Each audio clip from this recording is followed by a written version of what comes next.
This episode is brought to you by Fox One. Watch all 104 matches of the FIFA World Cup live in 4K for just $19.99 a month with 3 days free. Build your own multi-view, choose up to 3 streams, and follow player spotlights. Stay on top of every moment with live stats, highlights, and instant replays. The FIFA World Cup, streaming live on Fox One. Offers are subject to change. See fox.com for complete terms and conditions. Morning decisions. How about a creamy mocha frappuccino drink? Or sweet vanilla? Smooth caramel maybe? Or a white chocolate mocha? Whichever you choose, delicious coffee awaits. Find Starbucks Frappuccino drinks wherever you buy your groceries. What's the Noble Grand? Is that like the Grand Poobah, the Raccoon Lodge, the head? No fancy hat. No, the Noble No fancy hat. No.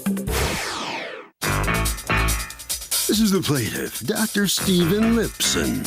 He says he was asked to serve as the Noble Grand for an organization which sets up toy drives at hospitals for sick kids. He was promised a fee of $150 a year as a token of thanks for his services, but hasn't received his money, so he's suing for 3 years' worth of pay, totaling $450.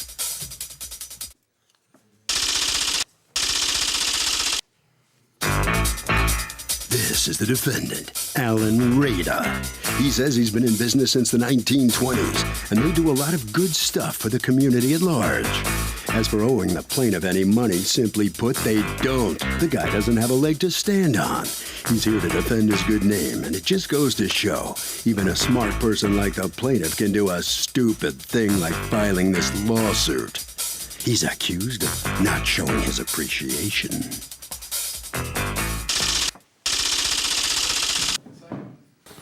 All parties, please raise your right hand.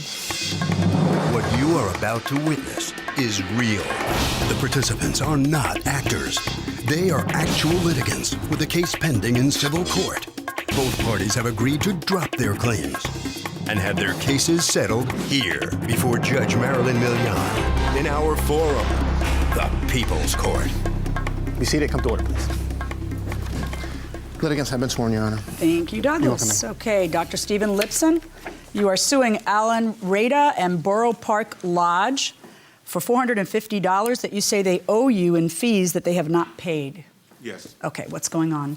Yes. I was asked to serve as a Noble Grand to the Borough Park Lodge back in 1976. And I accepted that position. In 1976? In 2006. 2006. Okay. Why did the 1976 pop into your head? I don't know why. Okay. So go ahead. So I took the position. Okay. So Noble Grand means what? First of all, tell me about the organization. What is this organization? The organization is a charitable lodge in which individuals meet twice a month. And they give out eyeglasses to people who are poor. They bring some toys to children in hospitals and similar things like that. So it's organized for charity work? We do some work other than charity work. What is it? We walk and help with the Susan B. Komen. We did a table out so that people who were walking during the breast cancer walk, we gave out some candy bars and things like that. Did you charge them? How's no, that absolutely well, that's not. charitable No, work too. I just mean, are you organized to do anything other than charitable work, or is it exclusively a service organization? Service organization of charity. And what's the Noble Grand? Is that like the Grand Poobah, the Raccoon Lodge, the head? No fancy hat. No, the Noble Grand. No fancy hat. No hat. The Noble Grand is the leader of the lodge. The lodge is a local entity. Borough Park Lodge is a division of the Independent Order of Odd Fellows, which is a national organization that was born in England in the 18th century. Wow. Okay. Okay. So in 2006, you became Grand Noble. Right. Noble Grand. Noble Grand. Excuse me. In which I presided over the meetings, and I stayed on for a total of 4 years. Okay. And then what happened at the end of the 4th year? And then after the 4 years, my time ran its course. No. What happened after the 4 years? Did somebody run against you? After the 4 years, there was another person who was took my place as Noble Grand. Okay, stop. I have a very specific question. Yes. Did someone run against you? No. Or did you not run? No, I just didn't run. Okay, is that accurate? That's pretty accurate. Okay, yes, so Your he Honor. didn't run, somebody else took Did over. run. And then what happened? And then I received a check. I received a check at the end of the 4 years. Now, of course, I was expecting a check after the first year, expecting another check Well, after. you're the guy in charge. How come you didn't say, hey, where's my check at the end Well, of the first? you're saying in charge. I am not really in charge. No, but why, you're the noble grand. You could Yes. say, hey, where's my check? You could Yes. speak. Well, I did. I And? did. And the check was told to me the check will be given at the end when your time At the is very finished. end, when their At time the is very up. So when your you time is expected a finished. check for how much? I expected a check for $150 every year that I was Noble Grand. Okay. And this has been the policy. This has been the past practice for the lodge since I was in the lodge for 8 or 10 years. And I understand this was even decades before, where the Noble Grand was given a check after his 1 year. And I was expecting similar retribution for my time. But my time lasted 4 years. And then after the 4 years, I was actually given a check for $150. Okay, and you thought that it should be 150 for each year. It should be, I should be And compensated. what evidence do you have that it's supposed to be that? Because everyone who served as Noble Grand going back 8, Do you have any 10 years. testimony? Anybody you're going to call as a witness who's going to testify to that? Well, let me Or say. any affidavits, Let or- me say vehemently, it's in the record book of the monetary treasurer, individual treasurer. It's in the record can I book see that? of Heller. I could not get that information. I was not privy to that information. Okay. But every year, without reservation, and I'm sure Rada will testify that all Noble Grands are given a check every year when they serve as Noble Let me hear Grand. from Mr. Rada. Go ahead. Thank you very much, Your Honor. Brother Steve Lipson did indeed serve as Vice Grand for 1 year, because that's how you grow in our lodge. Then you move on to Noble Grand, and the highest honor in a district is the District Deputy Grand Master. That is the position that I hold. How long have you held that? Approximately 12 years. Okay. In the issue of Brother Lipson having received the check, he received the check after 3 years on September 21st, 2009, and he's not quite correct. The check that he received was only $100. I have a copy of the check with me here. Okay. And? And on that check, you'll see it duly noted, NG Gift. Okay. The Noble Grands historically have never received a salary. As a matter of fact, I'd like to refer to our bylaws. But Let before me see. No, wait. Let me see the bylaws and tell me what has traditionally happened. Is he accurate that the Noble Grand has usually received, or always? What he says is always received $150 at the end of each year. No, that's absolutely incorrect. Okay. We have with us today a Noble Grand that has served. He's our current Noble Grand, Brother Fred Roth. How long have you been Noble Grand? This will be my 4th term. Okay. And have you been receiving $150 every year? No. Have you been receiving anything every year? I received a $100 check after my 2nd term. Okay. And did you receive anything after your 3rd term? No, Did you receive anything after your 4th term, or you're in the middle of it? I'm in the middle of it. Okay.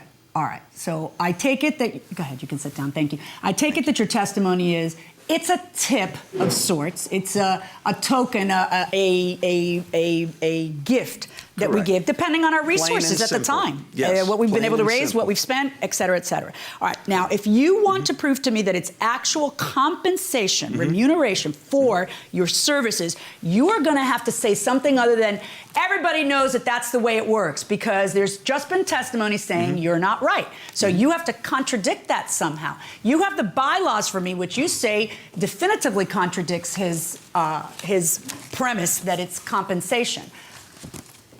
You're about to receive 2 copies of bylaws. Okay?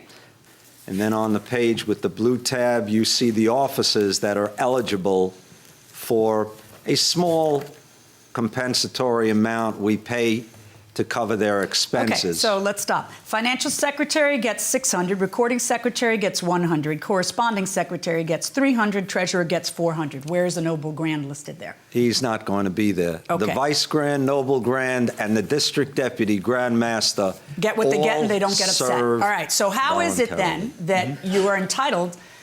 So tell me how, I'm fascinated Yes. because I want to understand, doctor, how it turns out, what went so wrong between you folks that you would sue a charitable organization for $450 First of all, that you were a member of for so long? I'm not trying to defame a charitable organization. I'm trying only to get what's due me and my rights. Prove you're due it. Okay. Prove you're due it. Now, you mentioned there that you saw that other people do get some money. No, The I treasurer- mentioned there that other people must get a sum of money. Okay, so if it's just been the custom to give people a gift, you can't sue for a tip, okay? You can't. I mean, if you're my waiter and I decide I don't want to tip you or I can't tip you, I don't have enough money to tip you, you can't take me to court and sue me for a tip. A here's tip is why- totally discretionary. So unless you can prove to me that it's due you as opposed to it's been the custom, you can't go to court and sue about it. But what I'm fascinated about is what made you go to court and sue about it? Did something happen between you guys? And welcome back to the People's Court. Harvey Levin here. Would you sue a charitable group that you did work for, let's say, a $450 fee? No, I wouldn't do that unless it was disclosed to me that there was an agreement. At the end of my work, I would be getting paid for something. And that had to be disclosed at the beginning of the job? Absolutely. Fair enough. What do you think? I agree. I would not. Is it kind of sleazy to do that? Kind of cheesy. I'm sorry, I should have said cheesy rather than sleazy. You're doing the charity work. You're trying to help out. Yeah, some people do charity works and they're professionals and they do get paid. Right. This sounds like a scam artist. Okay, going inside the courtroom. I disagreed with many policies which occurred during my position as Noble Grand of the Lodge. I disagree with many policies that Alan Rader put forth in the Lodge. And I feel that, which may not be a factor in this case, and that was the reason why I wasn't compensated for each year. Okay. Now, it's Can you give me an each year- idea of what it is you disagreed with? Is there some? Oh, I don't know if that's critical, Your Honor. What's but I just want to get a since feel. you asked me, I can tell you what this vote was for. Oh, getting a website for the lodge, which would supposedly increase membership. And I'm wondering if that was significant in getting a website. And I don't feel it did increase membership significantly. Us So it paying was for a expenditure of website. money. And and it costs to maintain a website. People get paid for that. All right, but There's so time you and felt that he energy. was like undercutting your authority. So in my absence, things were passed. But the point is that every year. here's Doesn't the point. matter. Prove to me you're entitled to it as a matter of contractual obligation. That means show me the bylaws where it says that is your compensation for serving in that capacity. Well, I regrettably have to admit it's not written in that point. But Is it however, written somewhere else? There's one other issue here. Okay. There's something called past practice. It's been past practice throughout the lodge to, without reservation, give a $150 Dr. Lipscomb, here's the law. Okay, let me tell you what the law is. I'm sure you know medicine very well. Now I'm going to educate you on what the law is. It doesn't matter how many times I've tipped my waiter. It doesn't matter how many times I've decided to give somebody a Christmas gift. If I one day decide I'm no longer giving you a Christmas gift, you cannot sue me for the Christmas gift. You either have a right to it or you don't. And from what I have seen, you have been unable to prove that you have a right to it, so they do not have a legal obligation to pay it to you. Verdict for the defendant. Thank you, Your Honor. And so the former Chief Grand comes out here. You said something to the defendant on the way out of the courtroom. What did you say to him? Yes, I'll be talking to you again, Alan, about this case. You mean, did you say that to him in a legally threatening way, or No. what do you mean by that? No. What are you going to talk to him about? Does that matter? Does it matter? I'll see him again. We'll talk about this and see what can be done and worked out. Okay. All right. Right around the corner there. Sign your documents on the way out, please, doctor. And, Thank you. Okay, step on in here, Mr. Rader. Step in. Are you satisfied how this judgment comes? Absolutely. The good name of Borough Park Lodge, Independent Order of Odd Fellows, has been upheld. The judge saw through this frivolous suit. What about what he said to you on the way out there? What did he say? How did you take that? He took that. He said that. I took it as a mild threat, but I don't put any credence to it. I think it's just sour grapes. It's a shame that it went, that we had to go through all this for him to realize it was a silly thing to do. All right, what do you got, Harvey? Well, you know, the plaintiff may have told Kurt that he's going to try to work out something with the defendant, see if it can get all worked out. The fact is, the decision the judge made is completely binding and final, so he's out of luck. That will do it for this case. Litigants for the next case on the way into the courtroom right now. Are your ad campaigns lighting up the dashboard, but not the pipeline? That's bullspend, and marketers are calling it out in Dashboard Confessions. My boss asked for results, so I opened my dashboard for the only positive-sounding metric I had: impressions. Cut the bull spend. See revenue, not just reach. LinkedIn delivers the highest return on ad spend of major ad networks. Advertise on LinkedIn. Spend $250 on your first campaign and get a $250 credit. Go to linkedin.com/campaign. Terms and conditions apply. Study and play come together on a Windows 11 PC. And for a limited time, college students get the best of both worlds. Get the Unreal College Deal. Everything you need to study and play with select Windows 11 PCs. Eligible students get a year of Microsoft 365 Premium and a year of Xbox Game Pass Ultimate with a custom color Xbox wireless controller. Learn more at windows.com/student offer. While supplies last. Ends June 30th. Terms at aka.ms/collegepc. This is the plaintiff, Adrana Leggett. She says the defendant, her daughter's father, owes her money she loaned him after she hit the lotto in North Carolina. This money was not a gift, it was a loan. And the slacker defendant needs to pay her money. So she's suing him here and now for the $2,232.90 she's owed.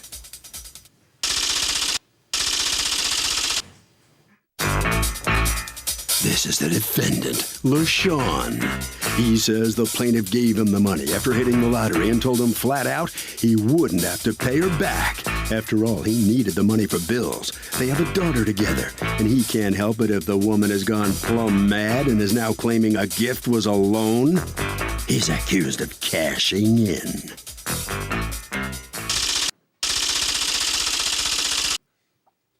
All parties, please raise your right hand. Okay, Ms. Leggett, you are suing LaShawn. You've asked us not to mention your last name for $2,232.90 that you say he owes you and refuses to repay. How do you two know each other? He's my daughter's dad. How old is your daughter? She's 10. Okay, and have you two been on good terms throughout these 10 years? Yes. But you live in different places? Right. You live? North Carolina. And he lives? New York. Okay, so what happened? This year, around July, August, my daughter kept asking me if she wanted to visit her dad. She had never seen New York, and she wanted to go to New York. Every time I asked him, you know, he said his work schedule wouldn't allow it or his funding. How often would he see your daughter? He goes to North Carolina before last year, about every summer. Okay. But she had never been to New York. So I was playing video poker one day, and I hit the lotto for a small amount. So I told my daughter I was going to take her to see her dad after I called him, and How much did you hit it for? $6,500. Okay. So he was, he said okay, that I could bring her up, and I told him, you know, I was going to stay in Jersey with my family, and he said that was real close, so he could just jump on the train and come see her, come get her, bring her to New York. So we came to New York, me and my daughter, and we were staying with my auntie. And when I called him, as soon as we got up here that Monday, he was like, oh man, I just started a new job. So he was working now 2 jobs. So I was like, so you're not gonna be able to come see her? He was like, I don't know, let me see. So the next— Please tell me he made an effort to see her. Did he or not? I brought her. What I did was I jumped on the train. I asked him, I said, well, let me bring her to see you. And I had never been on the trains or anything, and you know, he told me how to do the trains, and he told me that's why I did my amendment, because he. But said, how is he? If he's working, how is she going to see him? He was the second day he didn't have to work his second Well, job. then why doesn't he go out and see her?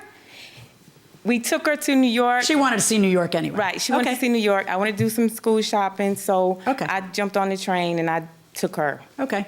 So, but that's how the amendment came in, Your Honor, because he told me that he would pay me back for the train tickets as well. And he said, well, if you bring her, I'll pay for the train stuff. Okay. So every day, or just about every day, I would bring her to New York. We did the sightseeing while he was working. When he got off, like for the couple of hours that he didn't have to go to his second job, he would, you know, spend time with her, show her around.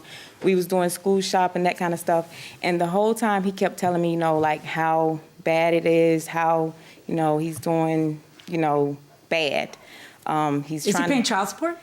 I dropped the child support for him because he was telling me about how his bills and stuff were. Wait, before this? Yeah, so he hasn't been paying for helping you to raise the child? He helps me. He pays her, he pays her cell phone bill every month. She has a cell phone? She has 10 years old. She has cheerleading practice, and we live in the country, so she has to call me and tell me what time she gets off. I know that. That's when I had a break too, but it wasn't quite that early. But yeah. Yeah, but he pays her phone bill. He does her school clothes. He anything that she needs, she'll call him. Right, so now you're in New York, and he's telling you times are tough, and what happens? Right. He's just like. Does he know you hit the lotto? He knows I hit the lotto. So every time I turn around, there's something different that's going on with him. He's just doing so bad. He had to start working second jobs. His child support from his other kids are really killing him. How many kids do you have? 3. Are you raising any of them? No, they're all in North Carolina. Do you pay child support for them? Yes. All right, so go on. So the Thursday, I believe it was, he said that he's going to take my daughter out to eat. So I'm thinking that we're going out to eat. Fanny, little baby, you're going to go out to eat. So I bring her to New York, and I don't know if you know the Two Brothers Pizza. That's where we went to eat, and we were standing there eating the pizza, and he didn't even buy my pizza. He just bought hers.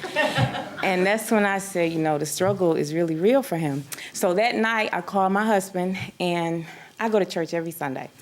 So I told my husband, I said, look, I hit this lotto. We're okay. I said, is it okay with you, if I loan him some money and help him get on his feet?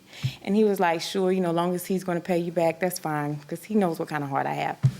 So that Friday, when we got ready to go, did you make it clear to him that it was a loan? I put it in his hand just like this. I said, you get on your feet. I said, take this money. When you get on your feet, give me the money back. He was like, I will. I will never take nothing like that. And then what happened 2 weeks later? 2 weeks later, I'm telling him, I'm on my Help Sean campaign. I'm trying to get him back in school. He said he couldn't go back to school because he owes loans for his chef. I said, well, what about, how about I'm going to talk to the income tax person and ask, can you file our daughter? That way, if you file our daughter, you can pay your child support back and give me my money back. When I said that. But then you can't claim your daughter. Right, but that costs you $2,000. Exactly. So, did your husband know that you had done that? He didn't know that I had offered that. No, because he would have explained that to you. So go on. So as soon as I said that, I said, well, you file our daughter, then you can pay me my money back. Y'all, and I hear crickets on the phone. I don't hear nothing. He's like, I said, hello, because I have bad signal, so I'm looking at the phone. I'm like, Sean. He was like, pay you what money back? I don't have to pay you any money back. You gave me that. I said, Sean, I don't have $2,200 to just rain on you. I don't have money like that. I said, I loaned you that. No, it was never a loan. So I said, let me call Judge Millian. I know she's going to tell me. I know she's going to say why you didn't get a crayon in the toilet tissue. But this is my child's dad. I didn't think he would take money. It's always the child's dad or the former boyfriend or the good friend. That's how y'all end up in front of me. What's going on? So would you ever, if you were married, would you help out your ex by loaning your ex money, trying to get your ex enrolled in college? What do you think? I think it depends on the relationship, and if it's for bettering children that were involved, I think it would be a good idea. What do you think? I would. I definitely would. You would help your ex? Yes. What's your husband think of that? He'll be okay. He'll be okay, hopefully. What do you think, ma'am?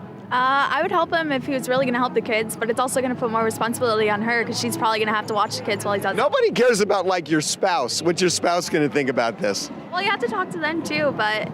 You have to talk, I love that. You have to talk to them, too. It's kind of like an afterthought. Better the second time around. Okay, I got it. Going inside the courtroom. Well, what's going on is she offered to give me the money, which... It wasn't, to me, understanding that it was a loan. She said that, I'm gonna give you this money, and, later on, if you get back on your feet, if I need something, you give me some money, to help me out. So I said, no problem, you can get that, So I was wondering, why would she give me the money, Because she's foolish. I wouldn't give you the money. You haven't been very reliable. Well, So that's it, you know. I don't remember her saying it was a loan. So when I But talked you do to her, remember her saying that when you're back on your feet, you pay me back. But you don't remember that being No, she said, a loan. when you're back on your feet, if I need something, will you help me? And I said, sure, no problem. How are you going to help her? You haven't even been paying child support all this time. I have 2 jobs now. So it's a different world for me. You owe back child support to her, and now you owe her $2,000. How are you going to help her?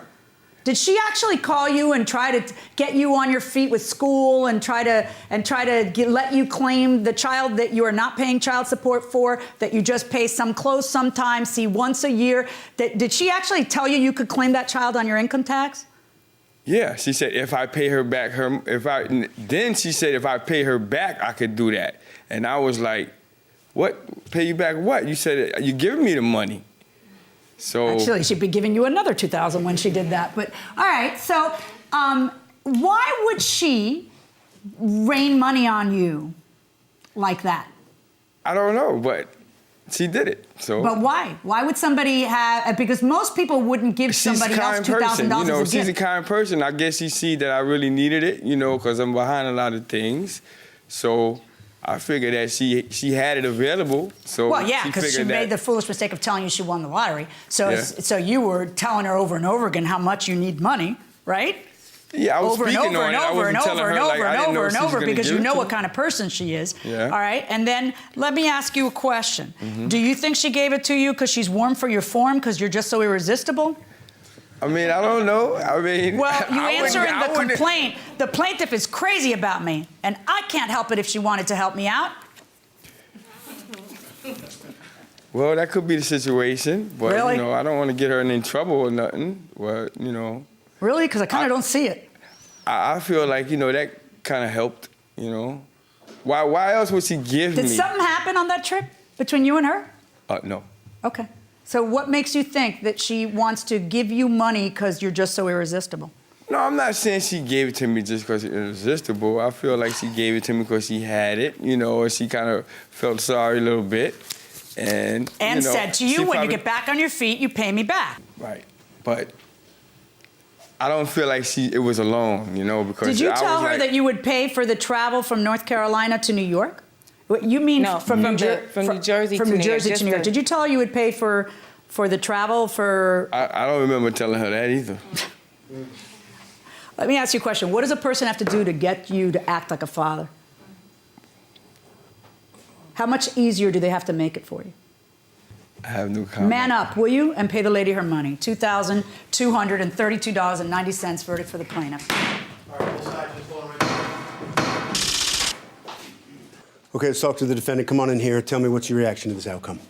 My reaction is I can't believe this because to me, I really believe it wasn't a loan, you know, so I don't know What kind of what an to say. example do you want to be for your child? That you A two great have together? example, you know, but things are kind of rough for me right now, you know, so I'm trying to get it together. I just went and got a second job. So I'm trying to get it together, you know, so everything will be better for all of us. Okay, you know? all right. Okay, right around the corner this way. All right, step on in here. And satisfied how this comes out? I am. And what he says right here about how he's trying to get on his feet, and you accept all that? I do. He's a great dad, just not financially. Harvey? Here's the deal. A gift has to be unequivocal. If there's any ambiguity, it's a loan. That will do it for this case. Litigants for the next case on the way into the courtroom right now. This summer, soccer is here, and so are the watch parties. And Uber Eats has your game day essentials covered with 30% off orders from Aldi, Kroger, and Dollar General. Everything you need to keep your crowd happy, delivered straight to your door. Chips, dips, fresh ingredients, and more. Order in so you can lock in for the games. 30% off your grocery order, only on Uber Eats for a limited time.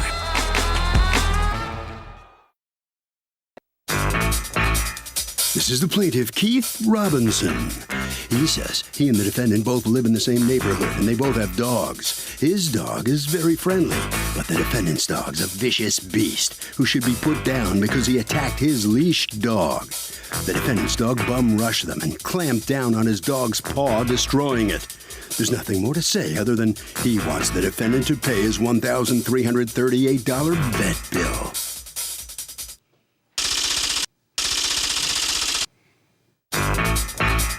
This is the defendant, Alex Meyer. He says he and the plaintiff have had problems ever since the plaintiff moved into the neighborhood.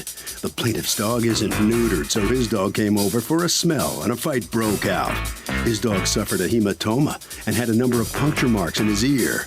The plaintiff's trying to pin the entire scuffle between both dogs on him. He doesn't feel like he did anything wrong and therefore isn't paying him a penny. He's accused of harboring a vicious beast.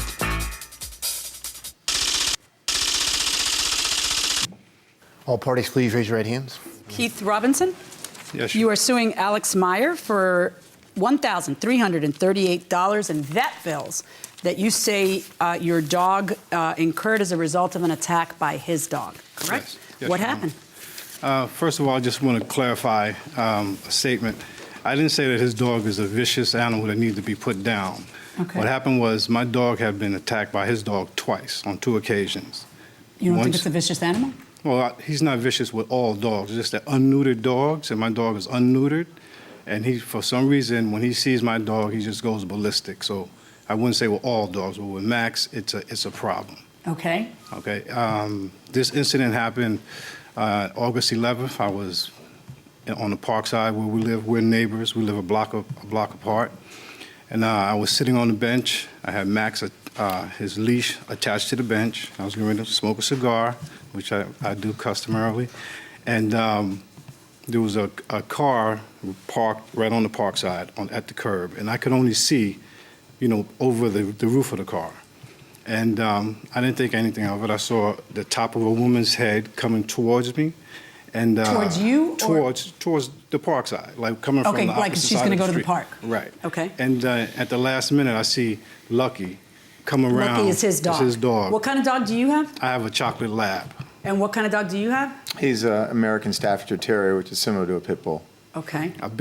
He's big too. Do you have a picture? Yeah, I do, actually. Do you have a picture? What kind of dog owner are you? You don't have a single picture of your dog? I do. It's on my phone.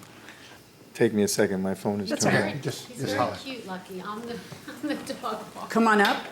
I can't hear you from your chair. Can you come on up? Yeah. You're his dog walker? Well, I'm actually a neighbor. Okay. And you don't need to lean over. you're Stand good. up straight. I've been a pit bull owner for years and happen to know and really love the dog. Was that the first time you walk Lucky or no? No, it was the second or third time. What's your dog's name? Max. Okay. And is this a picture of your dog? Yeah, that's it. Okay. Okay, good. I got to say, I don't normally find pit bulls cute because this is the litigation I see all day long. It's 90-something% pit bulls. But I got to say, that dog is cute. Isn't he? Yeah. It takes a lot for me to say that. You need to see him. Is it a she or a he? Judge, you need to Hold see on. him in. So now you see the top of her head heading towards the park. Right. Can you give him his phone back? And all of a sudden, what happens? So I couldn't see the dog that she was walking, and Had you ever seen her walking Lucky before or no? I saw her like a month or two before, but this was at night, so I didn't know, I couldn't tell who she was. Right. Because I couldn't see her face or the dog.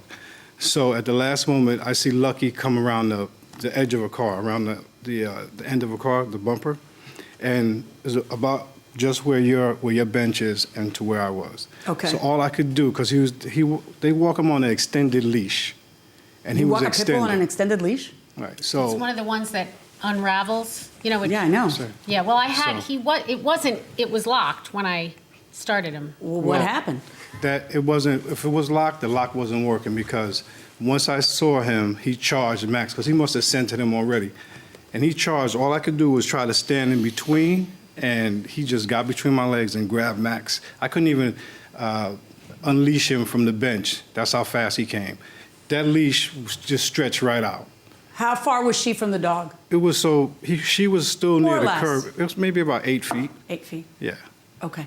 So what happens to Max? So Lucky clamped down on his right front paw and just mangled it.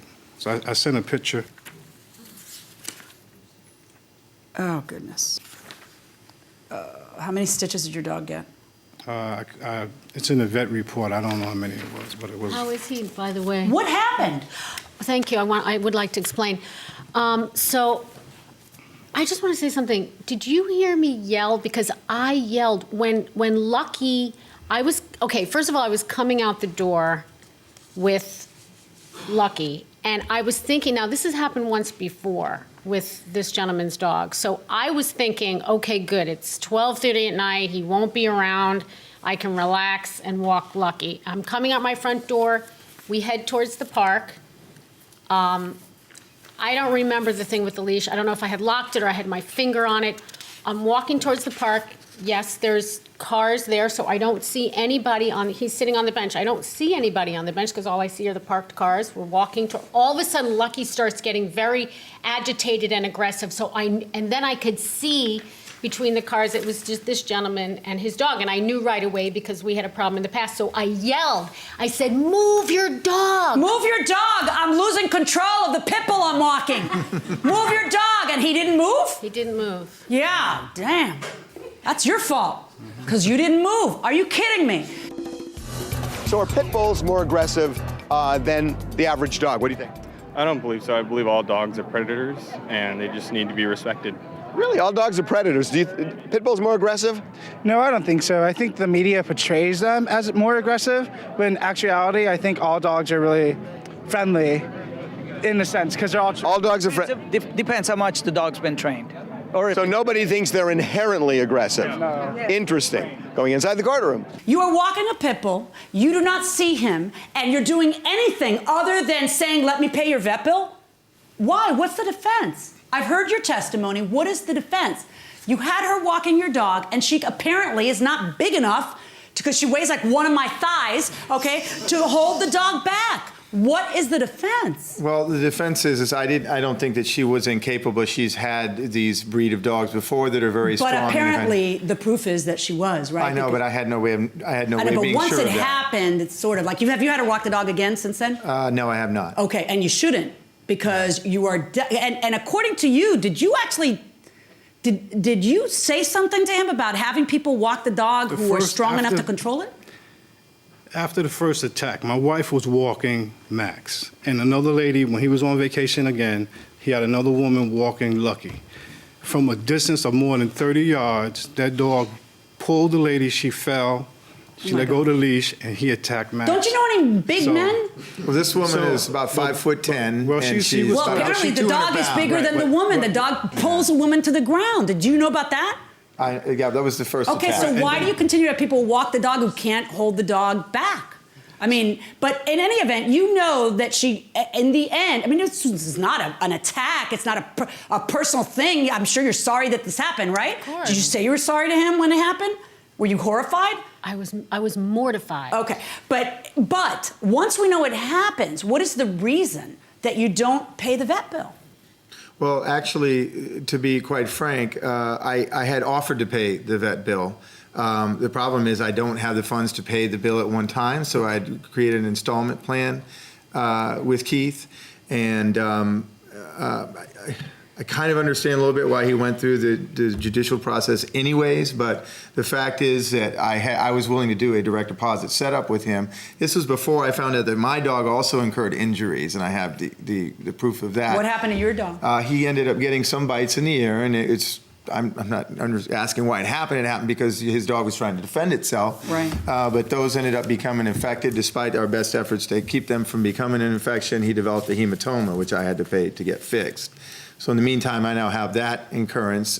Also at the same time that I didn't have the money to pay his amount in the first place. I could only promise $50 a month. It's expensive to own a pit bull. I'm sorry? It's kind of expensive to own a pit bull. Well, to be honest with you, if you go to rescue dogs nowadays, about 80% of them are pit bulls. You don't really have a whole lot of choice. Can you imagine why?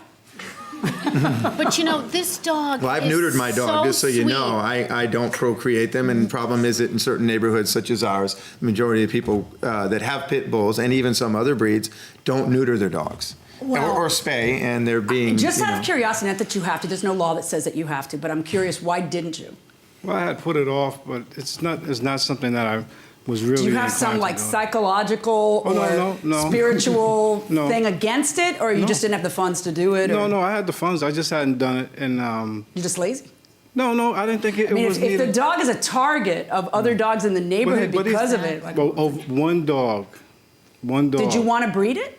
I thought about it at one time because he's a chocolate lab and he's beautiful. You know, now he's been scarred a few times, but but it's something I thought about. He's That 6. could just give him he's character 6. to the ladies. He's 6 now. Yeah, That's right, what right. it is. You got to pay the bill, Mr. Meyer. I understand your finances, but no, you need to stop.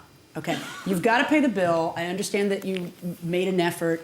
The thing is, he has the right to go, like you explained so eloquently, to the judiciary and say, I don't want to take an extent, I want a judgment against him, and he's getting a judgment against you now. Let me explain to you why this should be worrisome to you. Because now there's going to be a judgment against you. And if your dog does anything else to anybody else or any other animal, it's going to be much worse for you because you are on notice, okay? So you need to figure it out, whether it's putting a muzzle on your dog or having someone who is demonstrably able to pull the dog back in a moment like this, because that's what the law requires. The law requires you to have control over the dog. It's not enough to shout, hey, I'm losing control over the dog.